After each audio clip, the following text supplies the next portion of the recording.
சரி, இதெல்லாம் ஒரு பக்கம் இருக்கட்டும். கலெக்டர் ஆபீஸ்ல எப்போதுமே இந்த யூடிஆர் அப்படிங்கறத வந்து நமக்கு எப்ப இந்த வெள்ளி திரும்பத்துக்கும் ஜெம்பு கேட்கறதுக்கும் எந்த வருடத்து யூடிஆர் நம்ம அப்ளை பண்ணினாலும் இல்லன்னா அது கேஸ் நடந்ததுக்கு கொடுக்க கூடாதுன்னு சொல்லி காணும் சமாச்சாரத்தை சொல்றான். 1898 வெள்ளி திரும்பத்தி 98 கிட்டத்தட்ட 104 வருஷம் 105 வருஷத்துக்கு முன்னாடியே இது தனியார்கள் பேர்ல இருக்குங்கிறதுக்கு நம்ம கிட்ட ரெக்கார்டு இருக்கு. ஆனா இப்ப என்ன சொல்றான் அவன், இல்ல இது தேவஸ்தானத்தோட நடந்துட்டு தலைவரை நீங்க இப்ப கூப்பிடுறீங்களா? இல்ல நீங்க வாங்கினீங்க, நீங்க வந்தாதான் இது என்னன்றது எங்களுக்கு புரியும் அப்படின்னு சொன்னாரு. நான் போய் சீனாவுக்கு சென்னையில போய் இந்த கூட்டத்துல பேசிட்டு வந்தேன். அப்பதான் அவனுக்கு இது என்னன்னு தெரிஞ்சது. என்ன தெரிஞ்சதுன்னா, கோவில்ல இருக்கிறவா எல்லாருமே ஏதோ ஒரு தாழ்ப்புணர்ச்சியின் காரணம். எல்லாருக்கும் வணக்கம்.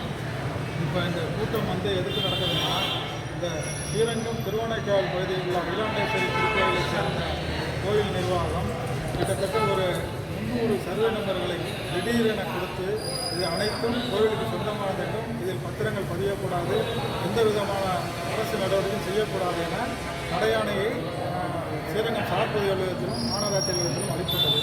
இந்த விவரங்களானது திருவானைக்காவல் பகுதியிலே இருக்கக்கூடிய மக்கள் யாருக்குமே தெரியாது. இது சம்பந்தமான விழிப்புணர்வை ஏற்படுத்தி அரசின் கவனத்திற்கு கொண்டு செல்லவும், இந்த பகுதியில் உள்ள மக்களை ஒன்று திரட்டி இந்த ஒரு மனித உரிமை மீறல் பிரச்சனையில் அரசு உடனடியாக தலையிட வேண்டும் என்றும் தீர்வு காண வேண்டும் என்று கூறி இந்த ஆலோசனை கூட்டமானது இந்த திருவானைக்காவல் பகுதி முக்கிய பிரமுகர்கள், அரசியல் கட்சி பிரமுகர்கள் தலைமையில் நடந்து கொண்டிருக்கிறது. இதை கோரிக்கையானது, தீர்மானங்களானது மாவட்ட ஆட்சித்தலைவர், மாவட்ட மந்திரி, முதல்வர் அவர்களுக்கும் கோரிக்கையாக அனுப்பப்படும். இது சம்பந்தமான மக்கள் இன்று என்ன முடிவு எடுக்கிறார்களோ அது படி நடப்பதெனவும் இந்த கூட்டத்தின் மூலம் முடிவு செய்யப்பட்டது. கிட்டத்தட்ட ஸ்ரீரங்கம் கோயிலுடைய பிரச்சனை 20 ஆண்டுகளாக சந்தித்து இப்பொழுது அகிலாண்டேஸ்வரி ஜம்புகேஸ்வரர் தேவஸ்தானம் கூட இப்பொழுது இந்த இடங்களெல்லாம் கோயிலுக்கு சொந்தம் என்று ஒரு நோட்டீஸை அனுப்பியிருக்கிறது. அந்த அடிப்படையில் பதிவுத்துறையிலும் சரி, மாநகராட்சியிலும் இந்த பெயர்களை எதையும் நீங்கள் மாற்றிவிடக்கூடாது என்று ஒரு அறிக்கையை கொடுத்திருக்கிறார்கள்.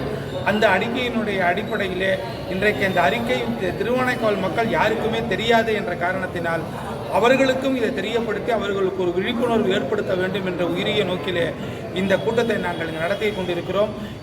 இதனுடைய சார்பாக நாளைய தினம் மாவட்ட ஆட்சித்தலைவரையும் நமது திராவிட முன்னேற்ற கழகத்தினுடைய அமைச்சர் பெருமக்களையும் பார்த்து உடனடியாக இதற்கு தீர்வு காண வேண்டும் என்ற நோக்கிலே இந்த கூட்டம் நடைபெற்று கொண்டிருக்கின்றது.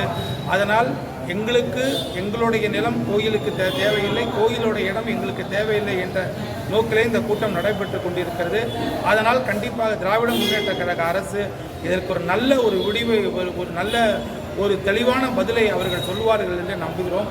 நிச்சயமாக நாங்கள் வெற்றி பெறுவோம்.